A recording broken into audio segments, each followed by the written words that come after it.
안녕하세요. 원래대로라면 결혼한 지 올해로 4년차를 맞이해야 했어야 하는 30대 초반의 주부입니다. 이혼한 이야기가 뭐가 자랑이냐고 사연까지 정리하시겠지만 저는 요즘 전에 없이 잘 지내고 있어요. 혹시나 사연 들으시는 분들 중 저와 같이 이혼을 생각만 하고 계시는 분들께는 너무 어렵게 생각하실 필요 없다는 말씀을 드리고 싶네요. 물론 개인적인 사정이란 게 사람마다 다 다르니 제가 무조건 옳다고 하기는 그렇지만요. 그래도 저는 제가 좋은 결정을 내렸다고 생각합니다. 이혼하면 이렇게 속이 후련하고 편한 거였는데 그동안 뭐가 그렇게 두렵고 무서워서 시간만 끌고 있었는지 허송세월 빈 껍데기로 시간만 날린 것 같아서 그게 참 후회가 되네요. 저와 남편 사이에 아이는 없었습니다. 애초에 제가 직장을 그만두기로 한 건 결혼하자마자 곧바로 아이를 가지고 싶어 했기 때문이에요. 그런데 제가 회사를 그만두자마자 사소한 다툼이 시작돼서 아이가 깼다 직장을 그만뒀는데 결혼생활 4년 동안 아이를 만들 노력조차 안 하게 되었네요. 아무튼 이렇게 되고 나니 아이가 없는 게 새삼 다행이구나 하는 생각이 듭니다. 결혼은 요즘 대세라는 반반 결혼을 했습니다. 남편이나 저나 당시의 벌이는 비슷한 편이었어요. 그런데 두 사람 다 취직을 한 기간이 얼마 되지 않아서 양가에서 똑같이 지원금 받고 모자란 부분은 대출을 받게 되었습니다. 영끌이나 마찬가지인 대출이었는데 그나마 다행인 건 저나 남편 벌이가 괜찮은 편이라서 대출이자에 대한 부담이 그렇게 많은 편은 아니었어요.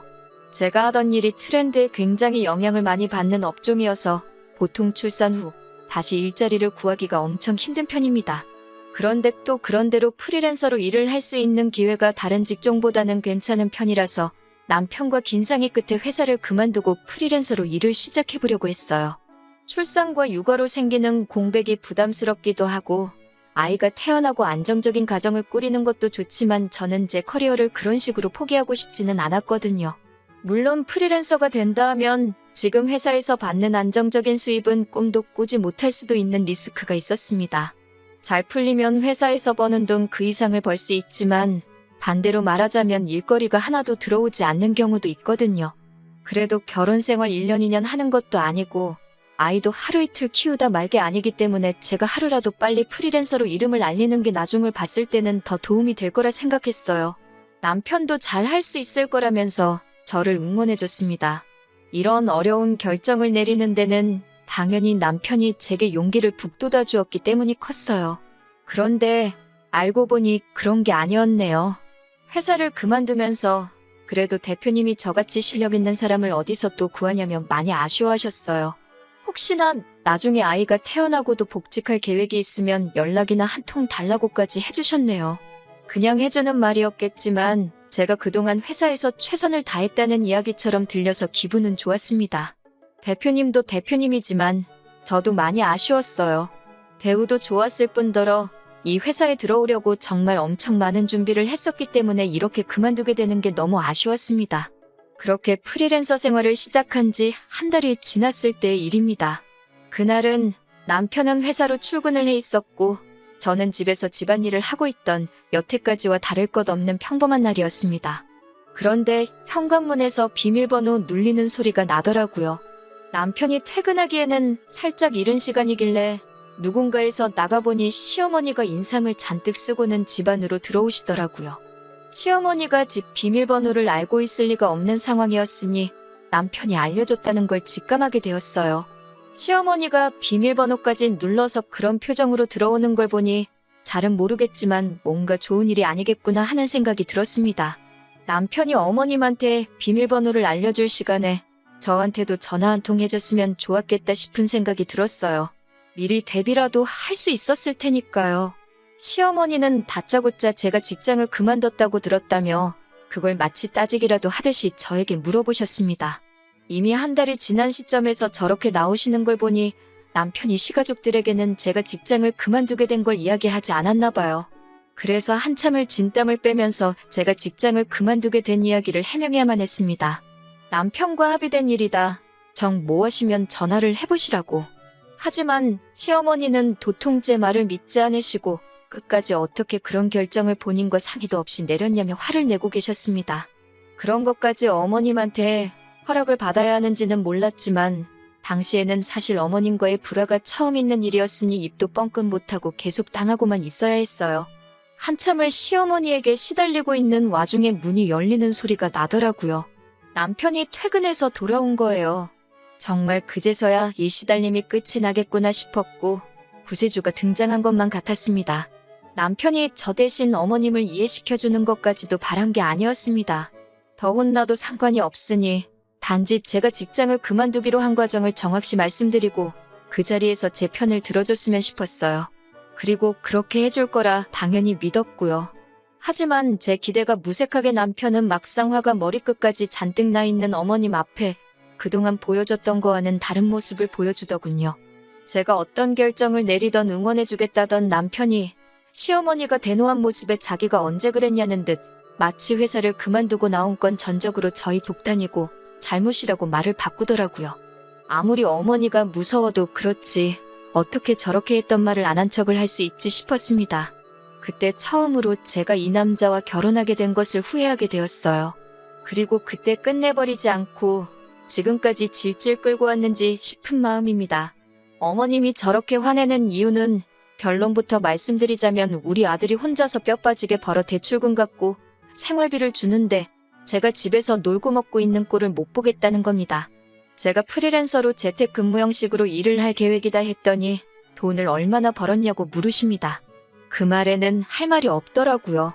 사실 한 달 동안 일거리가 하나도 들어오지 않아서 수입이 전혀 없었거든요.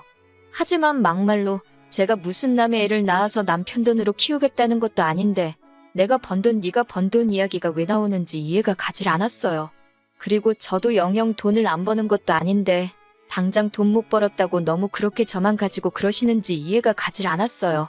그런데 계속 하는 말을 들어보니 어머님의 본심이 나오더군요. 내 아들이 힘들게 번 그 돈으로 제가 친정에 효도하는 꼴을 못 보겠다고 하는 겁니다. 제가 회사를 그만두기 전에는 남편과 제가 벌이가 좋아서 두 사람 수입을 합치면 한 달에 800만 원 정도의 월 수입이 있었거든요. 대출금이자가 부담스럽긴 했지만 그렇다고 돈이 엄청 모자라는 상황도 아니라서 양가에다 달달이 30만 원씩 용돈을 드리고 있었어요. 어머님도 그게 시댁뿐만 아니라 친정에도 가고 있다는 사실을 알고 계셨는데 이제 제가 수입이 없어졌다는 걸 아셨으니 그게 심기가 불편하셨다는 거예요. 안 그래도 제가 직장을 그만두면서 수입이 많이 줄게 되었으니 드리기로 한 용돈은 제가 자리 잡을 때까지 못 드리지 않을까 싶어 그만 드리기로 했었는데 남편이 그래도 드리던 게 있는데 어떻게 한순간에 끊냐면서 제가 수입이 생기기 시작하면 무슨 문제가 되겠냐며 남편 고집 때문에 저희도 없는 형편에 계속 보내고 있던 거였거든요. 그래서 어머님께 안 그래도 그것 때문에 남편하고 상의를 했었다고 저희도 그게 부담스러운 상황이니 제가 프리랜서 일이 자리를 잡을 때까지는 당분간 안 드리는 걸로 하겠다고 했습니다. 그랬더니 또 어머님이 그걸 왜 네 맘대로 정하냐고 하시는 겁니다. 내 아들이 번 돈이니까 자기는 받고 너네 집에는 보내지 않는 게 맞다고 하시는 거예요. 뭐 계산이 그렇게 되나 싶어서 더 따지고 들고 싶었는데 결과적으로 어머님이 하는 말은 한 가지였어요. 내 아들이 번 돈을 친정에 빼돌리지 말라는 말이셨죠. 그러니까 달달이 드리던 용돈만이 아니고 예를 들면 명절 때나 어버이날 때 친정 부모님 생신과 같이 뭔가를 해드리는 그런 날들은 앞으로 챙기지 말라고 하시는 거였습니다. 이게 다 앞으로 자녀 계획 때문에 그런 거다. 현재는 수입이 없지만 조만간 생길 것이다 등등 제 이야기는 하나도 듣지 않으시고 내 돈은 내 돈, 내 아들 돈도 내 돈이라고 확실히 선을 긋고만 있었습니다. 그 와중에 남편은 찍소리도 못하고 오히려 엄마 말이 맞다는 듯이 수긍을 하고 있으니 옆에서 지켜보는 제 속이 다 답답하더라고요. 어머님이 자기 할 말만 다 하고 돌아가시니 그 시끄러웠던 집이 언제 그랬냐는 듯이 조용해지더라고요. 저는 그때까지도 남편이 어머님 말씀에 맞장구 쳐주고 하던 게 다 어머님 기분 맞춰주면서 상황을 유연하게 해결시키려 한 거라 굳게 믿었는데 그게 아니더라고요. 남편은 난데없이 엄마 말이 틀린 게 하나도 없지 않냐고 하면서 대출이자 내고 생활비 주면서 자기도 자기가 쓸 돈이 없어서 그동안 회사에서도 후배들한테 커피도 한 잔 못 사주고 그랬던 게 너무 자존심이 상했다고 하는 겁니다. 당장이야 제가 수입이 없는 건 맞지만 애초에 회사를 그만두고 프리랜서를 하는 게 좋겠다고 등 떠밀던 게 누군데 저러고 나오니 어이가 없었어요. 같이 결정한 걸 가지고 왜 내 탓만 하냐고 했더니 누군 한 달 동안 수입이 없을 줄 알았냐고 하면서 그게 다 제 능력이 부족해서 그런다는 겁니다. 결국 이제부터는 네 돈, 내 돈 따로 관리하자고 하더니 생활비도 필요한 이유를 적어서 자기한테 다서 쓰라고까지 하더군요. 솔직히 그때 이혼까지 생각하기도 했습니다. 그런데 한편으로는 결혼한 지 3개월 만에 이혼하는 부부가 세상에 어디 있나 싶기도 하고 괜히 주변으로부터 손가락질을 받지는 않을지 친정 부모님이 주변 사람들한테 면목이 서지 않지는 않을지 정말 너무 여러 가지가 다 걱정이 되었습니다. 그래도 그때 적어도 일을 그만둔 한 달 사이에 아이가 생기지 않은 게 천만 다행이라는 생각을 했습니다. 다음 날이 되어서 저는 제가 다니던 직장을 찾아갔습니다. 차라리 애를 안 낳고 살면 살았지 저런 취급을 받으면서 살고 싶지는 않았거든요. 회사 대표님은 저를 반겨주면서도 조금만 더 일찍 오지 그랬냐면서 난색을 표했습니다. 회사에서는 이미 벌써 제 빈자리를 채우기 위해 인력 중원을 해놓은 상태였고 그걸 저 때문에 물을 수 없는 상황이다 보니 저를 다시 복직시킬 만한 여력이 없었던 거예요. 제가 제 발로 사표를 내고 나갔는데 누구를 탓하겠어요? 그렇게 그냥 아무런 소득 없이 집에 돌아오게 되었네요. 남편은 퇴근하고 오더니 그렇게 큰 소리를 치더니 복직은 어떻게 된 거냐며 빈정대듯이 물어보더군요. 잘 안 됐다고 하니 그럴 줄 알았다면서 왜 멀쩡히 다니는 회사는 그만둬가지고 이 사단을 만드냐고 계속 제 속을 긁기 시작했습니다. 정말 너무 분하고 화가 나는 와중에 남편이 심호와 작당을 하고 그날부터 저에게 왜 그렇게 했는지 그 이유를 알게 되었네요. 남편이 아버님 건강검진을 다녀와야 하니 저보고 모시고 다녀오라고 하는 거예요. 어머님도 계시고 시동생도 있는데 제가 그걸 왜 가야 하느냐 따지니 생활비를 받으려면 제가 그에 합당한 일을 해야 한다네요. 세상에 제 편만 들어줄 거라 생각했던 남편 입에서 그런 소리가 나오니 정말 어이가 없었습니다. 대놓고 저보고 식모살이를 하라고 하는 거잖아요. 화가 머리끝까지 나서 한 번만 더 나를 식모 취급을 했다간 그땐 이혼해버리겠다고 했습니다. 그리고 그깟 대출이자와 생활비는 내가 가져다 줄 테니 이딴 거 한 번이라도 더 나한테 시켰다간 어떻게 되는지 한번 보자고 했어요. 남편도 결혼하자마자 이혼하는 건 좀 아니라고 생각했는지 그때부터는 아무 말도 없었습니다. 그리고 그날부터 저는 낭만 잔뜩 남아서 복직은 못했지만 어떻게든 일거리를 받아와서 두 모자들 입도 뻥끗 못하게 만들어버려야겠다는 생각뿐이었습니다. 하늘도 이런 저를 도운 건지 저는 전 직장의 대표님으로부터 연락을 받게 되었어요. 복직 이야기는 아니었지만 회사에 들어오는 일거리 중에 단가가 안 맞는 일들은 저한테 소개를 시켜주고 싶으시다는 거였습니다. 물론 대표님도 그 과정에서 중개료식으로 돈을 얼마 떼가긴 하는 거였고요. 대표님 입장에서는 단가가 낮지만 잠재 고객일 수 있는 사람을 잡을 수 있어서 좋고 제가 어떤 사람인 줄 알고 있는데 그렇게 저를 보내고 나서부터 한동안 마음에 걸려 하셨다는 거예요.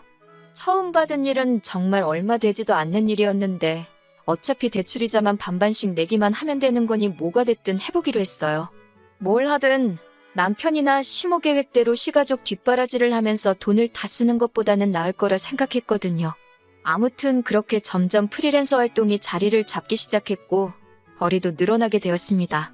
대표님이 일가물은 물어다 주던 것 외에도 활동하면서 입소문을 타게 되니까 알아서 일거리도 들어오기 시작했고요. 그리고 그때부터는 일 때문에 밤 늦게까지 작업을 해야 하는 일도 있었기 때문에 남편과 갑방 생활을 하게 되었습니다. 그러다 보니 2년 전부터는 이제 더 이상 대표님의 도움 없이도 일거리가 차고 넘쳐나는 정도로 성장하게 되었고 벌이도 회사를 다닐 때와는 비교도 안 되는 많은 돈을 벌게 되었습니다. 제가 돈을 벌어오니 남편도 더 이상 저한테 아무 말도 못하더군요. 일부러 보란듯이 제가 번 돈으로 친정부모님 차도 새 거로 한 대 뽑아드리고 일부러 친정집으로 택배 보내도 될 거 저희 집으로 받아서 남편 보여준 뒤에 친정으로 다시 보내고 했습니다. 제 일이 바빠지면서 집안일도 딱 제가 필요한 것만 하고 남편이 해야 할 건 남편이 알아서 하게 냅뒀어요. 대외적인 자리에서는 사이좋은 부부인 척 연기를 했지만 사실 룸메이트나 다름없었습니다. 그리고 얼마 전이었습니다. 식모로 부리려던 제가 돈을 잘 벌게 되니 식모로 쓸 바에야 이젠 제 돈을 쓰는 게 낫다는 생각을 했나 봐요. 집에서 일하고 있는데 또 비밀번호 눌리는 소리가 나더니 시어머니가 들어오더라고요. 그렇게 비밀번호를 바꿔봐야 소용이 없는 게 바꿔봐야 남편이 다 알려줘 버렸으니 이제는 그냥 그러려니 하고 있습니다. 시어머니가 들어오자마자 잠깐 이쪽으로 와보라고 하더라고요. 저는 지금 일을 하고 있는 중이라 시간을 못 내드린다고 했습니다. 평소 같으면 얼마나 대단한 일 하길래 어른이 부르는데도 본체만 채 하냐며 빈정대실 분이었는데 별 대꾸도 없으시고 거실 소파에 앉아서 가만히 계시더라고요. 왜 저러나 싶었는데 또 조용히 기다리고 있으니 사실 일이 다 마무리된 상황이었는데도 바쁜 척하면서 시간만 보냈습니다. 자꾸 소파와 제 방을 왔다 갔다 하시며 똥 마려운 강아지 마냥 제 눈치를 보고 계시는데 이 정도면 충분하다 싶어서 밖으로 나와 무슨 일이냐고 물어봤어요. 그랬더니 시모가 하는 말이 얼마 후에 신우가 시집을 가게 되는데 신우 결혼 상대가 의사랍니다. 그런데 시모가 우리 의사 사위한테 병원을 차려줄 돈은 없고 아무리 못해도 집이라도 한 채 해가는 게 맞는 것 같지 싶은데 돈이 모자란다고 하는 거예요. 그러니 결국은 신우가 살 신혼집 해주는데 제 돈을 좀 써도 되냐 물어보러 온 거였지요. 그 돈을 제가 왜 줘야 하냐고 대번에 물었더니 시모가 쩔쩔매면서 어떻게 좀 안 되겠냐 계속 부탁을 하시는 거예요. 여태 4년 동안 남편하고 저하고 따로 돈 관리를 해왔으니 제가 아니라 남편한테 물어봐야 하는 거 아니시냐 물어봤죠. 그랬더니 어머님은 남편이 따로 모아놓은 돈이 없다는 사실을 말해주시더라고요. 각자 돈 관리하면서 저도 크게 신경을 쓰지는 않았는데 대충 보니 남편은 자기가 직접 돈을 관리한 게 아니라 그 돈으로 신우며 시부모 뒷바라지도 해주고 주식도 하고 코인도 하고 정말 자기가 쓰고 싶은 대로 쓰고 다녔더군요. 그러니 모아놓은 돈이 4년 동안 1,000만 원도 되지 않아서 결국 시어머니가 저한테 와서 고개 숙이고 돈을 좀 해보려 하시는 거였고요. 그래서 알겠다고 말씀드리니 시모 얼굴에 웃음꽃이 활짝 피더군요.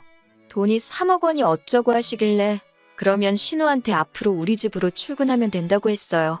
어머님이 무슨 소리냐는 듯한 표정으로 쳐다보시길래 남편이 4년 전에 제게 말한 대로 그 돈을 받으려면 그 돈에 맞는 합당한 일을 해야 하지 않겠냐고 말씀드렸죠. 한 달에 200씩 주는 셈 치고 이자도 없는 걸로 해줄 테니 앞으로 향후 13년 동안은 우리 집에 와서 집안일부터 밀린 일까지 다 하고 그 길로 저희 친정부모님 집에 가서 집안일까지 하고 오면 딱 되겠다고 했어요. 어차피 남편하고 저하고는 집안일이 서로 별개이니 우리 집에서는 별로 할 일이 없을 거라고요. 그러니 여태 제 앞에 쩔쩔매던 시모도 돌변해서는 저한테 야야 거리시면서 우리 의사사위가 돈을 얼마나 버는 줄 아냐고 어쩌고 저쩌고 하시는데 그 집 안에 가면 의사사위는 볼 수나 있으시냐고 말하니 또 아무 말도 못하더군요. 그래도 혹시 제가 마음이 바뀔 수도 있다는 기대를 했는지 시모는 저한테 한마디도 더 뭐라고 하지도 못하고 소득 없이 돌아가야 했습니다. 그리고 남편이 퇴근하고 나서 시모한테 자초지종을 들었는지 집에 와서 저랑 2차전을 벌이더군요. 선년 날개옷 숨겨놓을 땐 언제고 상황이 바뀌니 이제 와서 그러냐고 한참을 싸우다가 결국에는 제가 지쳐서 이혼하자고 했습니다. 남편은 기고만장해서 재산분할로 제가 여태 모은 돈을 다 뜯어갈 테니 어디 한번 그렇게 하고 싶으면 그렇게 해보라고 하더라고요. 그렇게 반반씩 재산분할을 하게 되었어요. 그런데 남편은 울상이었습니다. 남편과 제가 각자 돈을 벌어 그 수입을 각자 관리해왔고 저도 돈을 쓰기는 했지만 대부분은 다 저축을 해둔 반면에 남편의 경우에는 다 쓰고 날려버린 상황이었잖아요. 그래서 남편에게는 재산 형성의 의사가 없던 걸로 간주가 돼서 나눌 재산이 없다는 판결이 나왔기 때문이죠. 반반씩 재산 분할을 하게 된 건 신혼집이었고요. 어차피 남편하고 지내던 그 집구석 정이란 게 하나도 들지 않았기 때문에 집은 너하고 돈이나 제때 보내달라고 했습니다. 그렇게 시댁은 또 난리가 난 거죠. 신우 시집 보낸다고 집을 해가려고 했는데 돈을 어디서 구하기는커녕 재산 분할하면서 저한테 내줘야 할 돈만 더 늘어난 겁니다. 애초에 알고 보니 신우도 그 의사 남자친구한테 병원 개업을 빌미로 결혼 이야기를 주고받았었나 봐요. 그런데 개업은커녕 개털도 없는 시댁 상황을 알고 나서는 결혼은 결국 없던 일이 되고 말았다네요. 진작에 이혼했어야 했는데 남의 시선을 너무 의식했나 봐요. 이혼한 지는 조금 되었는데 생각보다 타인들이 저에게 그렇게 관심이 없더라고요. 제가 괜한 걱정을 했었나 봐요. 저희 부모님도 당신들 면목보다 제가 그렇게 힘들게 살고 있었다면 진작에 말을 하지 그랬냐면서 현재는 제가 걱정하던 것과 정반대로 모든 게 잘 풀리고 걱정 없이 살고 있습니다. 이혼한 지 얼마나 되었냐고 벌써부터 연애질이라고 뭐라고들 하실 텐데 사실 지금 만나는 사람도 따로 있어요. 똥차가 가고 벤츠가 온다더니 사실 제가 여기까지 올 수 있게 저를 많이 신경 써주고 도와줬던 전 직장 회사 대표님하고 좋은 만남을 가지고 있습니다. 하지만 저도 실패의 경험이 있다 보니 조금 신중하기는 해요. 다시는 그 어떤 후회가 남지 않게 여우같이 잘 계산해서 앞으로는 더 행복하게 살아보려고 해요.